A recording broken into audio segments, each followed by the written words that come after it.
কাবেরী নদীর দুশাখার মাঝখানে ৩.৫ মাইল লম্বা ও ১.৫ মাইল চওড়া সেরিঙ্গাপটম দ্বীপ। উত্তর পশ্চিম কোণে দ্বীপের প্রায় ১/৩ পুরনো শহরও কেল্লার খন্দক পাঁচিলের মধ্যে অবস্থিত। বাইরে পাঁচিল কোথাও ২০ ফুট আর কোথাও ৩৭ ফুট উঁচু। উত্তর দিকে শাহী মহল। কেল্লার উত্তর পূর্ব কোণ থেকে যে ঘাঁটি তৈরি হয়েছে তা মাটির প্রশস্ত উঁচু পাঁচিলে ঘেরা। দ্বীপের পূর্বাংশের ঠিক মাঝখানে একটি আড়ম্বরপূর্ণ শহর গঞ্জাম নামে অভিহিত। তার সন্নিকটে পূর্ব কোণে লালবাগ। দরিয়ার দু শাখা ছাড়া বিভিন্ন স্থানে উঁচু পোস্তার উপর পাতা সুলতানের তোপ দ্বীপের এ অংশের হেফাজত করছিল। দ্বীপের ভিতর দিকেও স্থানে স্থানে পাঁচিল ও পোস্তার উপর তোপ পাতা, তাছাড়া কিনারের সাথে সাথে ঘন বাঁশ ও কাঁটা ঝাড়। উত্তর পূর্ব দিকে দরিয়ার পাড়ে এক পাহাড়ের উপর সুলতানের তোপখানা বাইরের প্রতিরোধ ব্যবস্থার জন্য পাতা। ৫,০০০ সাওয়ার ও ৪০,০০০ পদাতিক ফৌজ ছড়িয়ে রয়েছে দ্বীপের বিভিন্ন অংশে। ৫ই ফেব্রুয়ারি মিলিত দুশ্মন সেনাবাহিনী সেরিঙ্গাপটমের প্রায় ৪ মাইল উত্তরে শিবির সন্নিবেশ করল। লর্ড কর্নওয়ালিসের ফৌজে ২২,০০০ অভিজ্ঞ সিপাহী, হায়দ্রাবাদের ১৮,০০০ সাওয়ার এবং কোম্পানির ২ ব্যাটালিয়ন সৈন্য শাহজাদা সিকান্দর জাহর নেতৃত্বে পরিচালিত হচ্ছিল। হরিপন্থের নেতৃত্বে আরও ১২,০০০ মারাঠা সাওয়ার সেরিঙ্গাপটমের সংঘর্ষে অংশ নেবার জন্য জমা হল। ইংরেজ ও তাদের মিত্রশক্তির জন্য সেরিঙ্গাপটম সম্মানের প্রশ্ন হয়ে উঠেছে। শক্তির প্রাধান্যের অনুভূতি তাদের ছিল, কিন্তু তা সত্ত্বেও যুদ্ধ বিলম্বিত হওয়াকে তারা বিপজ্জনক মনে করত। সেরিঙ্গাপটমের উপর আগের হামলার সময়ে লর্ড কর্নওয়ালিস যে শিক্ষা পেয়েছেন, তারপর তিনি বর্ষার প্লাবনকে মনে করতেন সুলতান টিপুর সবচেয়ে বড় সহযোগী। বর্ষার আগমনের মাত্র ২.৫-৩ মাস বাকি। মিলিত সেনাবাহিনী তীব্রভাবে অনুভব করছে যে বর্ষা শুরুর আগে এ যুদ্ধ শেষ না হলে বাইরের কেল্লা ও চৌকিতে অবস্থিত সুলতানের ছোটখাটো ফৌজের আক্রমণে তাদের পশ্চাৎভাগ অত্যন্ত অরক্ষিত হয়ে পড়বে। পরশুরামের লস্কর ও বোম্বে থেকে এবারক্রসের সাথে আগত গৌড় সিপাহীরা তখনও পথে। সিকান্দর জাহ ও হরিপন্থ হামলার আগে তাদের ইন্তেজার করতে চান, কিন্তু লর্ড কর্নওয়ালিস মামুলি বিলম্ব বিপজ্জনক মনে করেন। ৬ই ফেব্রুয়ারি সূর্যাস্তের ২ ঘণ্টা পর ইংরেজ ফৌজের পদাতিক দল ৩ ভাগে বিভক্ত হয়ে দ্বীপের দিকে চলল। দরিয়া থেকে কিছু দূরে তারা হামাগুড়ি দিয়ে এগোতে লাগল। শীতের মৌসুমে দরিয়ার পানি কম। হামলাদারদের ৩ ডিভিশন মধ্যরাত্রের দিকে উত্তর পূর্ব কিনারের বিভিন্ন স্থানে এসে ঘন বাঁশঝাড়ের ভিতর দিয়ে পথ সাফ করতে লাগল। সেরিঙ্গাপটমের রক্ষীদের কাছে এ হামলা ছিল অপ্রত্যাশিত এবং রাতের বেলায় বাইরের পোস্তা থেকে তাদের গোলাবর্ষণ তেমন কার্যকরী ছিল না। সুলতানের সাওয়ার ফৌজের ময়দানে আসার আগে হামলাদার বাহিনী কয়েকটি পোস্তা দখল করে নিল। জেনারেল মিডোজ এক ডিভিশন সিপাহী নিয়ে ঈদগাহ পোস্তার কাছে পৌঁছলেন। সৈয়দ হামিদের সৈন্যদল সেখানে মোতায়েন ছিল। সৈয়দ হামিদ ও তার ৪০০ সাথী লড়াই করে শহীদ হলেন এবং জেনারেল মিডোজ পোস্তা দখল করে নিলেন। ইতোমধ্যে ইংরেজ ফৌজের আরেক ডিভিশন দৌলত বাগের কাছে তীব্র গোলাবর্ষণের মোকাবিলা করে পিছু হটে আসছিল। তৃতীয় আরেকটি ডিভিশন তুমুল সংঘর্ষের পর পূর্ব কিনারের কয়েকটি তোপ দখল করে নিয়েছে। রাতের শেষ দিকে দ্বীপের বাইরের ঘাঁটি ও পুস্তার রক্ষীরা বিশৃঙ্খল অবস্থায় বিভিন্ন স্থানে হামলাদারদের মোকাবিলা করতে লাগল। এই অবস্থার সুযোগ নিয়ে কর্নওয়ালিসের ফৌজের আরও কয়েকটি দল নদী পার হয়ে দৌলতবাগ ও শহর গঞ্জামের পূর্ব দিকে কয়েকটি গুরুত্বপূর্ণ ঘাঁটি দখল করে নিল। সূর্যোদয়ের কাছাকাছি সময়ে সুলতানের পদাতিক ও সাওয়ার সিপাহীরা রক্তক্ষয়ী সংগ্রামের পর কয়েকটি ঘাঁটি পুনরায় হস্তগত করল, কিন্তু সেরিঙ্গাপটমের প্রথম প্রতিরোধ লাইন ভেঙে গেছে এবং সূর্যাস্তের কিছুক্ষণ পর হায়দ্রাবাদী ও মারাঠা সেনাবাহিনীও দ্বীপের বিভিন্ন অংশে মজবুত হয়ে দাঁড়িয়ে গেছে। পূর্বরাত্রে লড়াইয়ের প্রভূত ক্ষতি সত্ত্বেও বাহিনীর সাফল্য ছিল তাদের আশাতীত, কিন্তু দুপুরের দিকে আরেকবার তাদের নজরে সুলতানের পাল্লা ভারী মনে হল। মহীশূরের যানবাজরা উপর্যুপরি হামলা করে তাদের হটিয়ে নিয়ে গেল দরিয়ার দিকে। লর্ড কর্নওয়ালিসের বিশ্বাস ছিল যে মিলিত বাহিনী দ্বীপের উপর মজবুত হয়ে দাঁড়িয়ে কয়েক ঘন্টার মধ্যে কেল্লার দরজা ভেঙে ফেলবে, কিন্তু তার প্রত্যাশা ভুল প্রমাণিত হল। মিলিত বাহিনী পুরো 18 দিন প্রচণ্ড চেষ্টার পরেও সে ঘাঁটি থেকে এগিয়ে যেতে পারল না। যুদ্ধের শুরুতে কয়েক ঘন্টার মধ্যে যা তারা দখল করেছিল, কেল্লার আশেপাশে কয়েকটি ঘাঁটি ও পুস্তায় তখনও সুলতানের যানবাজরা মজবুত হয়ে রয়েছে। কেল্লার পাঁচিল ও খন্দক লর্ড কর্নওয়ালিসকে আর এক দীর্ঘ ধৈর্য সাপেক্ষ যুদ্ধের পয়গাম দিচ্ছিল। এক রাত্রে মুরাদ আলী নিজ গৃহের দেউড়ির দরজায় করাঘাত করলেন। করিম খান দরজা খুলে বলল, খোদার শকর, আপনি এসে গেছেন। দেলোয়ার খানের অবস্থা খুব খারাপ। কি হলো তার? মুরাদ আলী পেরেশান হয়ে প্রশ্ন করলেন। জি, তার জ্বর হয়েছে। হাকিম সাহেব দেখে গেলেন, বিবিজি তার কাছে বসে আছেন। মুরাদ আলী দ্রুত কদম ফেলে দেউড়ি থেকে একটুখানি দূরে নওকরদের ঘরের এক কামরায় গিয়ে প্রবেশ করলেন। দেলোয়ার খান চোখ বন্ধ করে বিছানায় পড়ে রয়েছে। ফরহাদ ও মুনিরা তার কাছে একটা ছোট খাটে বসে রয়েছেন। মোনাওয়ার একদিকের পাঁচিলে ঠেস দিয়ে দাঁড়ানো। মুরাদ আলী সালাম করে এগিয়ে গেলেন এবং দেলোয়ার খানের কপালে হাত রাখলেন। দেলোয়ার খান চোখ খুলল। কয়েক মুহূর্ত সে এক দৃষ্টি চেয়ে থাকল মুরাদ আলীর দিকে। অবশেষে ক্ষীণ কণ্ঠে সে বলল, অধীর হয়ে আমি আপনার ইন্তজার করছিলাম। বিবিজি বলছিলেন লড়াই বন্ধ হয়ে গেছে। সত্যি?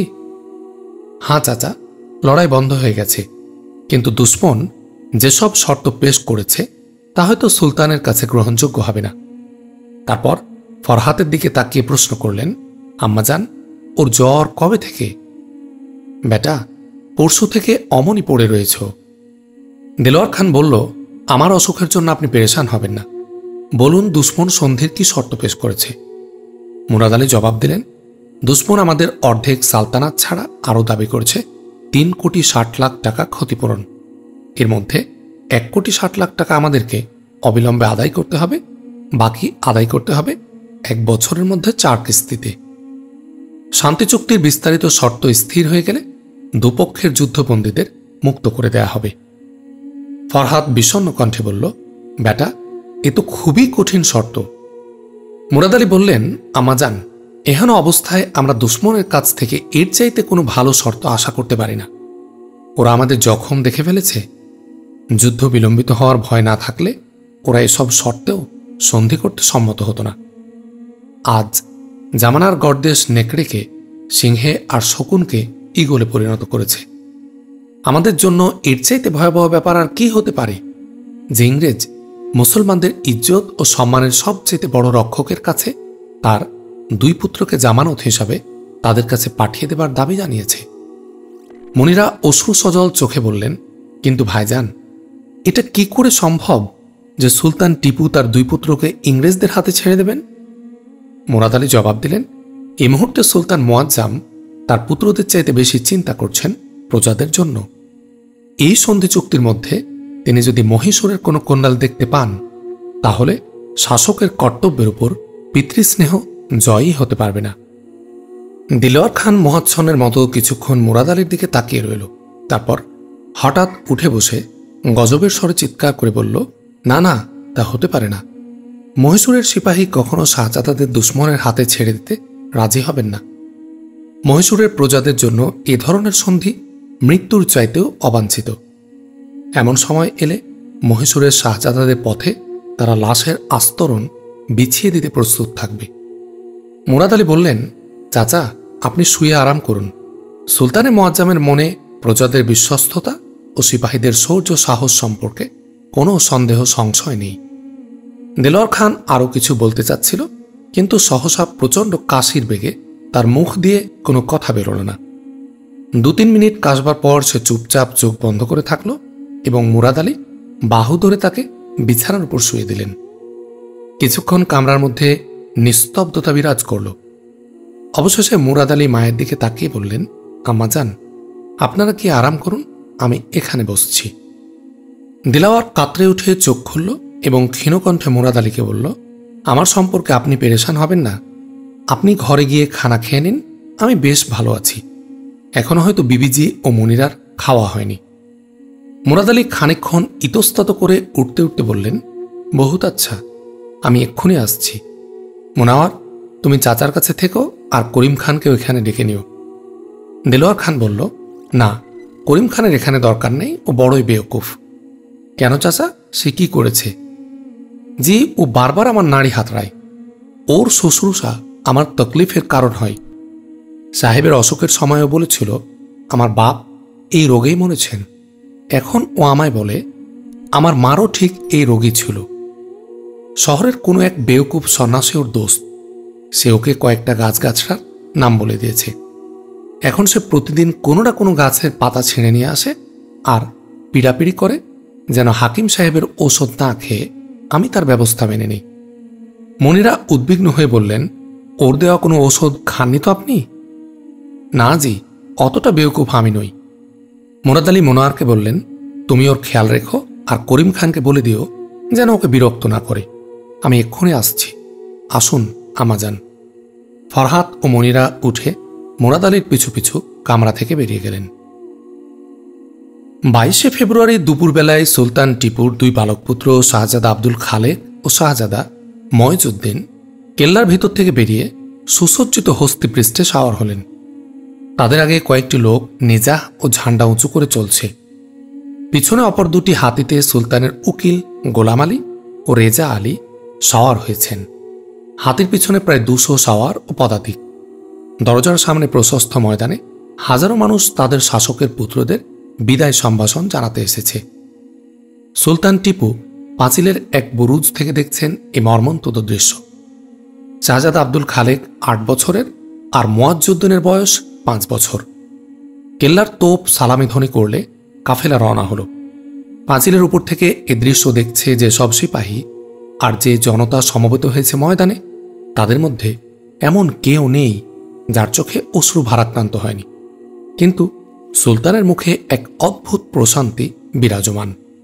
এক অফিসার সামনে এসে সালাম করে বলল, আলিজা, ডুন্ডিয়া দাগ কদমবুসির এজাজত প্রার্থী। ডুন্ডিয়া দাগ? কোথায় সে? আলিজা, সে এক্ষুনি পৌঁছল। আমি বলেছিলাম যে এখন মোলাকাত হবে না, কিন্তু সে খুব পিড়াপিড়ি করল। ডাকো তাকে। অফিসার সালাম করে নিচে নেমে গেল এবং কিছুক্ষণ পরে ডুন্ডিয়া দাগ সিঁড়িতে হাজির হল। সে গিয়েছে সুলতানের পদস্পর্শ করবার চেষ্টা করল। সুলতান হাতের ইশারায় তাকে নিষেধ করে বললেন, তোমাদের এ আদব আমার পছন্দ নয়, বলো কি বক্তব্য তোমার?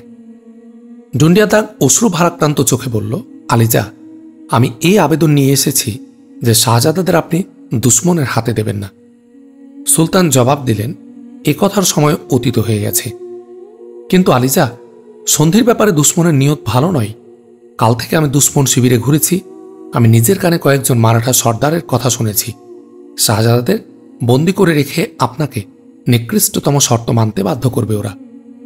সুলতান বললেন, ডুন্ডিয়া দাগ, এক সিপাহীর জিন্দেগিতে কখনো কখনো এমন মুহূর্ত আসে যখন লড়াই করার পরিবর্তে তলোয়ার কোষবদ্ধ করার জন্য বেশি হিম্মতের প্রয়োজন হয়। আমার দুশ্মন কেমন এবং কি সংকল্প নিয়ে তারা এসেছে তা তোমার বলবার প্রয়োজন নেই। আমি তাদেরকে খুব ভালো করেই জানি। আলিজা, আপনি সবকিছু জেনে শুনে আপনার পুত্রদের তুলে দিচ্ছেন তাদের হাতে। আমার যুদ্ধ পুত্রদের জন্য নয়, মহীশূরের জন্য, এবং এখন মহীশূরের অবস্থার চাহিদা অনুযায়ী আমার তলোয়ার কোষবদ্ধ করছি। বর্তমান পরিস্থিতিতে আমি প্রজাদের কাছে আরও কোরবানির দাবি জানাতে পারি না। কাবেরীর তীরে দুশ্মনের হাতে যেসব বস্তি ধ্বংস হয়ে গেছে তার অবস্থা তুমি দেখেছ। আমার অসহায় জনগণের প্রয়োজন শান্তিপূর্ণ নিরাপত্তা। সে কথা তোমায় বলে দেবার প্রয়োজন বোধ করি না। এ যুদ্ধ আমি শুরু করিনি। তুমি জানো, মহীশূরের জনগণকে যুদ্ধের আগুন থেকে বাঁচাবার সব রকম সম্ভাব্য চেষ্টায় আমি করেছি। এখন দুশ্মন যদি কোনো কারণে সন্ধি করতে রাজি হয়, তাহলে আমি ভবিষ্যতের আশায় বর্তমানের তিক্ততা বরদাস্ত করতে দ্বিধা করব না। ডুন্ডিয়া দাগ বলল, আলিজা, আমি নিজস্ব দীনতা স্বীকার করি। আমার বাদশার মস্তিষ্কে যে চিন্তা আসে আমি তা ভাবতে পারি না। আমি জানি আপনার ফয়সালা অটল। আমি একথাও জানি যে আপনার কোনো ফয়সালা ভুল হয় না। কিন্তু এসব কথা সত্ত্বেও যাদের জন্য আমাদেরকে এই দিন দেখতে হচ্ছে, শরাফত ও ইনসানিয়াতের সে দুশ্মনদের আমরা মাফ করব না কখনো। আমার মনিবের পুত্রদের আমারই চোখের সামনে তারা বন্দী করেছে। এ কথা আমি ভুলব না আমার মৃত্যুর মুহূর্ত পর্যন্ত। ইংরেজকে আমি মাফ করতে পারি, কারণ মহীশূরের স্বাধীনতাকামী মানুষের সাথে তাদের দুশ্মনের কারণ আমি বুঝতে পারি, কিন্তু যে নিজাম ও মারাঠা সে চোর ডাকাতদের ডেকে এনেছে আমাদের ঘর পর্যন্ত, তাদেরকে আমি মাফ করব না কোনোদিন। ডুন্ডিয়া দাগ, তোমায় এখন সবর করে কাজ করতে হবে। আমি তোমায় খবরদার করে দিচ্ছি, যতক্ষণ না তাদের তরফ থেকে যুদ্ধবিরতির শর্ত ভঙ্গ করা হয় মহীশূরের সীমানার মধ্যে, ততক্ষণ আমি তোমাদেরকে এমন কোনো পদক্ষেপের এজাজত দেব না যা আমাদের মধ্যে বিরোধিতার কারণ হতে পারে। ডুন্ডিয়া দাগ বলল, আলিজা, খোদা আপনাকে দিয়েছেন বাদশার দিল এবং সবর করে চলতে আপনি পারেন, কিন্তু আমার মধ্যে তো তেমন হিম্মত নেই। সুলতান খানিকটা তিক্ত কণ্ঠে বললেন, ডুন্ডিয়া দাগ, কি করতে চাও তুমি? কিছু নয় আলিজা, আমি আপনার এক সামান্য গোলাম এবং মহীশূরের সীমানার মধ্যে কোনো বড় কথা বলবার সাহস থাকতে পারে না আমার, কিন্তু মহীশূরের সীমানার বাইরে আপনি আমার কাজের জিম্মাদার নন। এবার আমায় এজাজত দিন, তুমি যেতে পারো। ক্ষুব্ধ স্বরে বলে সুলতান মুখ ফিরিয়ে নিলেন। মিলিত শক্তি সন্ধিশর্তের খুঁটিনাটি সব দিক স্থির করার আগে সুলতানের কাছ থেকে যুদ্ধের প্রথম কিস্তি উসুল করে নেবার জন্য পীড়াপিড়ি করল, কিন্তু সুদীর্ঘ যুদ্ধের ব্যয় বহন করার দরুন সুলতানের মালখানায় তাদের দাবিকৃত 1,60,00,000 টাকা আদায় করার মতো টাকা ছিল না। মিলিত শক্তি তাকে কয়েকদিন সময় দিতেও রাজি হল না। সুলতান শাহী মহল থেকে সোনা চাঁদির বর্তন ও নিজস্ব দামি জওহেরাত জমা করলেন। শাহী খানদানের মহিলারা সকল জওহর এনে তার পায়ের উপর জমা করে দিলেন। মহীশূরের ব্যবসায়ীরা স্বেচ্ছায় এগিয়ে এসে অংশ নিলেন ক্ষতিপূরণের অর্থ সংগ্রহে। তারা স্বেচ্ছায় এসে সুলতানের পায়ে ঢেলে দিতে লাগলেন নিজ নিজ তৌফিক অনুযায়ী অর্থ।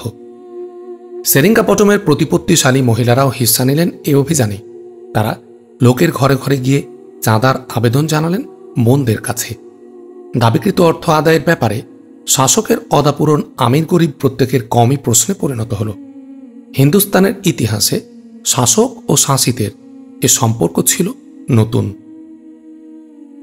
একদিন ভোরে 4 কাহার একটি সুন্দর পালকি বহন করে শাহী মহলের সামনে এসে হাজির হল। পাহারাদার হাতের ইশারায় তাদেরকে দাঁড় করালো। এক ফৌজি অফিসার দেউড়ি থেকে বেরিয়ে পালকির কাছে পৌঁছে কাহারদের কাছে প্রশ্ন করলেন, এই পালকিতে কে? এক কাহার জবাব দিল, জনাব, এই পালকিতে আনোয়ার আলীর মাতা এসেছেন, ওকে ভিতরে নিয়ে চলো বলে অফিসার আগে আগে চললেন এবং কাহাররা তার অনুসরণ করল। আরেক দেউড়ির কাছে থেমে কাহারদের লক্ষ্য করে অফিসার বললেন, তোমরা এখানে থাকো, আমি দারোগাকে খবর দিচ্ছি। কাহারা তার হুকুম তামিল করল এবং তিনি দ্রুত পদক্ষেপে ভিতরে চলে গেলেন। প্রায় 5 মিনিট পর মহলের দারোগা দেউড়ি থেকে বেরিয়ে পালকির কাছে এসে বললেন, মোহতারেমা, আপনি মোয়াজ্জাম আলীর বিধবা? জি হ্যাঁ। তশরিফ আনুন, সুলতানে মোয়াজ্জাম আপনার ইন্তেজার করছেন। ফরহাদ বোরকা পরে পালকি থেকে বেরিয়ে দারোগার পিছু পিছু চললেন। কিছুক্ষণ পর তারা এক দীর্ঘ প্রশস্ত বারান্দা পার হয়ে এক কামরায় প্রবেশ করলেন। দারোগা বললেন, আপনি এখানে অপেক্ষা করুন, সুলতানে মোয়াজ্জাম এক্ষুনি তশরিফ আনছেন। দারোগা বাইরে চলে গেলেন। ফরহাদ বোরখা থেকে হাত বের করে একটি চাঁদির ছোট বাক্স একটি মখমলের থলে একটি কুর্সির উপর রাখলেন এবং নিজের অপর এক কুর্সির উপর বসলেন। প্রশস্ত কামরাটি বহুমূল্য গালিচা ও আবলুস কাঠের কুর্সি দ্বারা সজ্জিত। প্রায় 10 মিনিট পর ফরহাদের ডান দিকে একটি দরজা খুলে গেল এবং সুলতান টিপু সামনের কামরা থেকে বেরিয়ে এলেন। ফরহাদ উঠে দাঁড়ালেন। সুলতান এগিয়ে এসে বললেন, আপনি মোয়াজ্জাম আলীর বিধবা? জি হ্যাঁ। তশরিফ রাখুন। ফরহাদ বসলেন। সুলতান কিছুক্ষণ নির্বাক থাকার পর বললেন, আপনাকে ইন্তেজার করতে হয়েছে, তার জন্য আমি দুঃখিত। আমি বড়ই ব্যস্ত ছিলাম। আপনার চিঠি আমি পেয়েছিলাম।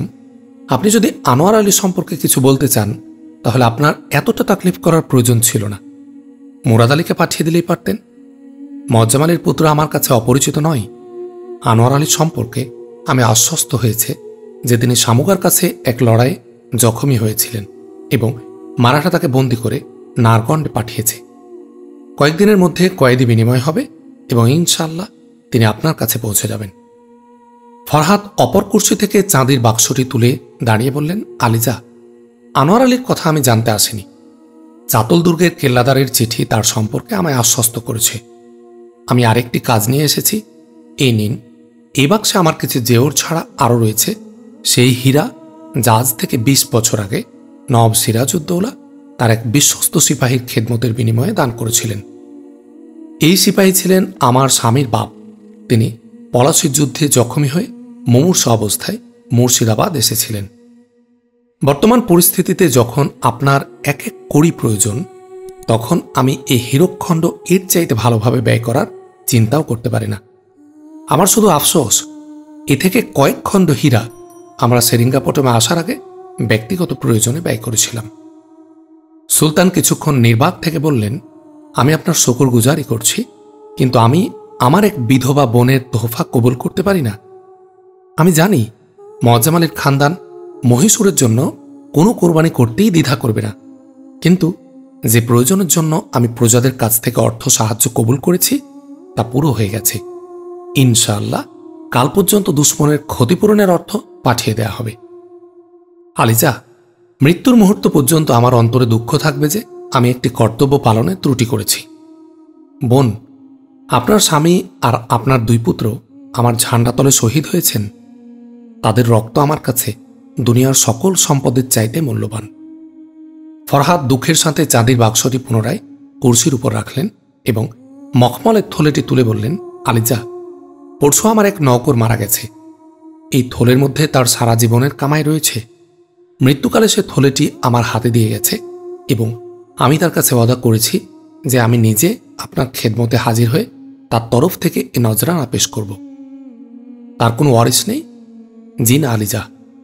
সুলতান এগিয়ে এসে ফরহাদের হাত থেকে থলেটি ধরলেন এবং ঠোঁটের উপর এক বিষণ্ণ হাসি টেনে এনে বললেন, কিছুক্ষণ আগে আমি ভেবেছি যে আমার মালখানা খালি হয়ে যাচ্ছে, কিন্তু এই অবস্থায় আমার মনে হচ্ছে আমি দুনিয়ার সবচেয়ে সম্পদশালী ব্যক্তি। আপনার নওকরের নাম কি ছিল? দেলাওয়ার খান, ফরহাদ জবাবে বললেন। কিছুক্ষণ পর ফরহাদ ফিরে চললেন তার নিজ গৃহের অভিমুখে।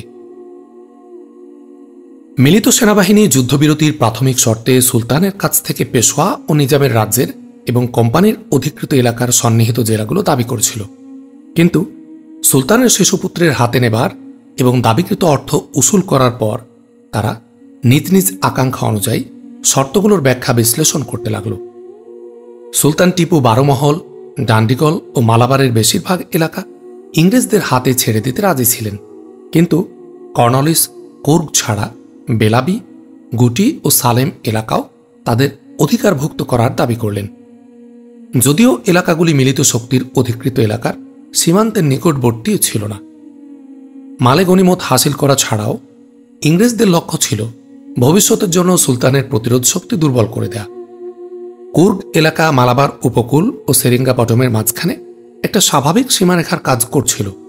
এখানে ফৌজি আড্ডা করে নিতে পারলে ইংরেজ সেরিঙ্গাপটমের জন্য একটা স্থায়ী বিপদ সম্ভাবনার কারণ হয়ে বসতে পারত। কুর্গ কোম্পানির অধিকৃত কোনো এলাকার সন্নিহিত ছিল না এবং প্রারম্ভিক শর্ত সংক্রান্ত কোনো আলাপ আলোচনায় এই এলাকার প্রসঙ্গ উল্লেখ করা হয়নি, কিন্তু এবার সুলতানের উকিলদের আপত্তির জবাবে লর্ড কর্নওয়ালিসের প্রতিনিধি নেকটের চিরাচরিত যুক্তি পথ অবলম্বন করল। এখন তাদের কাছে সন্নিহিত এলাকা বলতে কেবল এমন এলাকায় বুঝায় না যার সীমানা মিলিত শক্তির অধিকৃত এলাকার সাথে মিশে গেছে, বরং এমন এলাকাও বুঝায় যার সীমানা তাদের এলাকা থেকে খুব দূরে নয়। লর্ড কর্নওয়ালিসের তরফ থেকে চুক্তির শর্ত নির্ধারণের দায়িত্বপ্রাপ্ত স্যার জন কেনিয়াদে তার অযৌক্তিক দাবির সঙ্গতি প্রমাণের জন্য দলিল পেশ করলেন যে ইস্ট ইন্ডিয়া কোম্পানি কুর্গ সম্পর্কে প্রাক্তন রাজার সাথে এক আলাদা চুক্তি করেছে। কয়েকদিনের নিষ্ফল আলোচনার পর সুলতান ও মিলিত শক্তির মধ্যে শান্তি আলোচনা ভেঙে গেল এবং লর্ড কর্নওয়ালিস সুলতানের উপর চাপ দেবার জন্য সেরিঙ্গাপটম অবরোধ অব্যাহত রাখার হুকুম দিলেন। মিলিত সেনাবাহিনীর গতিবিধির সাথে সাথে খবর শোনা গেল যে শাহজাদা আব্দুল খালেক ও ময়জউদ্দিন মাদ্রাজের দিকে রওনা করে দেওয়া হয়েছে। শাহজাদার সাথে যে 200 সিপাহী ও অফিসার পাঠানো হয়েছিল তাদেরকে নিরস্ত্র করে জঙ্গি কয়েদিদের তাঁবুতে পাঠানো হয়েছে। লর্ড কর্নওয়ালিসের কার্যকলাপ ছিল যুদ্ধবিরতি চুক্তির সুস্পষ্ট বিরোধী। তিনি সুলতান টিপুকে প্রতিশ্রুতি দিয়েছিলেন যে শান্তি আলোচনা ভেঙে গেলে শাহজাদাদের ফেরত পাঠিয়ে দেওয়া হবে এবং ক্ষতিপূরণের 1,60,00,000 টাকাও ফিরিয়ে দেওয়া হবে, কিন্তু মিলিত শক্তির নিয়ত বদলে গেল এবং তাদের বিশ্বাস ছিল যে তারা শাহজাদাদের বন্দী করে রেখে সুলতানকে দিয়ে যে কোনো দাবি মানিয়ে নিতে পারবে। সুতরাং পুনরায় যুদ্ধ শুরু করার হুমকি অধিকতর কার্যকরী করার জন্য মিলিত শক্তি কাবেরী নদীর অপর পারে লুটতরাজ শুরু করে দিল। এবার ক্রুসের নেতৃত্বে এক ইংরেজ ফৌজ কাবেরীর দক্ষিণে কতগুলো বস্তি ধ্বংস করে ফেলল। ইংরেজদের আরেকটি ফৌজ লালবাগের খুবসুরত বাগিচা বিরান করে দেওয়ার পর শহর গঞ্জামের গলিতে শুরু করল লুটতরাজ। নিজামের এক লস্কর গরমকুণ্ডার আশপাশে শুরু করল হামলা এবং ভাওয়ের সেনাবাহিনী ধ্বংস তাণ্ডব চালাতে লাগল কাবেরীর উত্তর দিকে। এহেন পরিস্থিতিতে সুলতানের লড়াই ছাড়া কারো গত্যন্তর থাকল না। মার্চ মাসের দ্বিতীয় সপ্তাহে সুলতানের সিপাহীরা কেল্লার সংরক্ষণ ব্যবস্থা মজবুত করার কার্যে বিব্রত। কেল্লার বাইরে দ্বীপের বিভিন্ন স্থানে ইংরেজ তাদের ভারী তোপ স্থাপন করতে লাগল। এর সাথে সাথে উভয় পক্ষের প্রায় একইভাবে যে কোনো উপায়ে যুদ্ধ সাময়িকভাবে মুলতবি রাখার জন্য সচেষ্ট হল। মিলিত শক্তির সৈন্য সংখ্যা ও সামরিক সরঞ্জামের শ্রেষ্ঠত্ব থাকা সত্ত্বেও আশঙ্কা ছিল যে সুলতান শক্ত হয়ে দাঁড়ালে কোনো অবস্থায় তারা বর্ষার আগে সেরিঙ্গাপটম কেল্লা জয় করতে পারবে না এবং বর্ষার মৌসুমে সেরিঙ্গাপটমের বাইরে সুলতানের অল্প সংখ্যক ফৌজের পক্ষেও তাদের রসদ ও সেনা সাহায্যের পথ বিচ্ছিন্ন করা খুব মুশকিল হবে না। বিজয়ের জন্য তাদেরকে অসংখ্য কোরবানি দিতে হবে এবং পরাজয় ঘটলে তাদেরকে শোচনীয় ধ্বংসের মোকাবিলা করতে হবে। পক্ষান্তরে সুলতান টিপু অনুভব করছিলেন যে তিনি নিঃসঙ্গ অবস্থায় অনির্দিষ্টকালের জন্য মারাঠা নিজাম ও ইংরেজদের অগন্তি ফৌজের সাথে যুদ্ধ অব্যাহত রাখতে পারেন না। তাই দুশ্মনের চুক্তি ভঙ্গ ও অসদাচরণ সত্ত্বেও তার আচরণ ছিল অত্যন্ত শান্তিপূর্ণ। তারপর একদিন আচানক বিডনোর থেকে মীর কমরউদ্দিন খানের এক ডিভিশন ফৌজ প্রচুর পরিমাণ রসদ সহ সেরিঙ্গাপটম পৌঁছে গেল এবং প্রচণ্ড বিক্রমে কেল্লার ভিতরে প্রবেশ করল।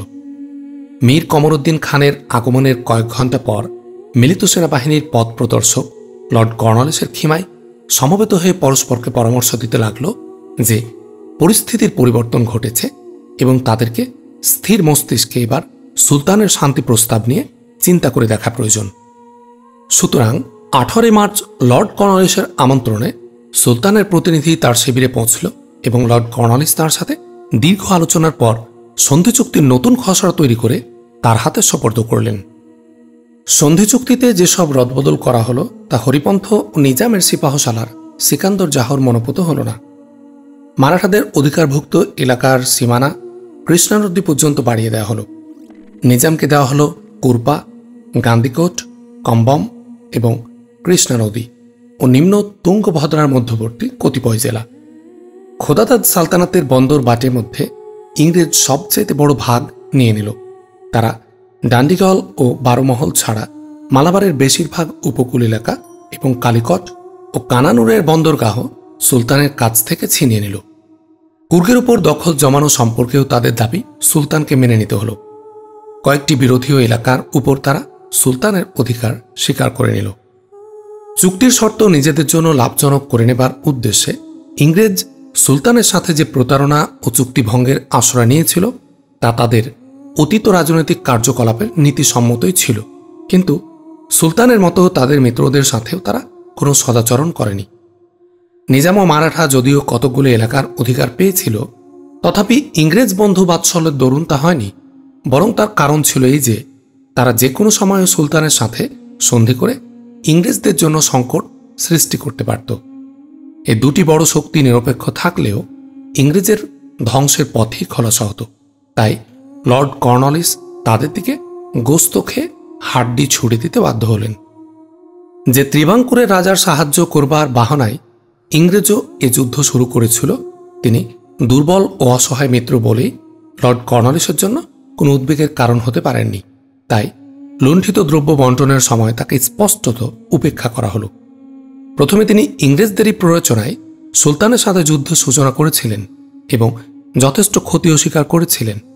তারপর তিনি ইংরেজের সাহায্যের বিনিময়ে তাদেরকে 25 লক্ষ টাকা দিতে বাধ্য হন।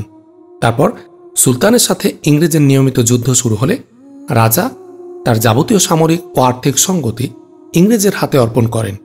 কিন্তু যুদ্ধ সমাপ্তির পর ইংরেজ তাদের এই বেওকুফ, অসহায় ও দুর্বল বন্ধুটিকে লুণ্ঠিত দ্রব্যের শরিক না করে তার অধিকৃত কোনো কোনো এলাকা ছিনিয়ে নিয়ে কোচিনের রাজাকে দান করল। যুদ্ধে যদিও ইংরেজ ও তাদের মিত্রশক্তি সুলতানকে পুরোপুরি পরাজিত করতে পারেনি, তথাপি মহীশূরের আর্থিক ও সামরিক শক্তির উপর তারা ভয়াবহ আঘাত এনেছিল। মালাবারের গরম মশলার ব্যবসায় ছিল সুলতানের অর্থাগমের একটি বড় মাধ্যম। তার বড় অংশই চলে গেল ইংরেজদের দখলে। বারোমহল ও কুর্গ দখল করে নেবার পর পূর্ব ও পশ্চিম থেকে সুলতানের উপর হামলা চালানো ইংরেজের পক্ষে সহজসাধ্য হল।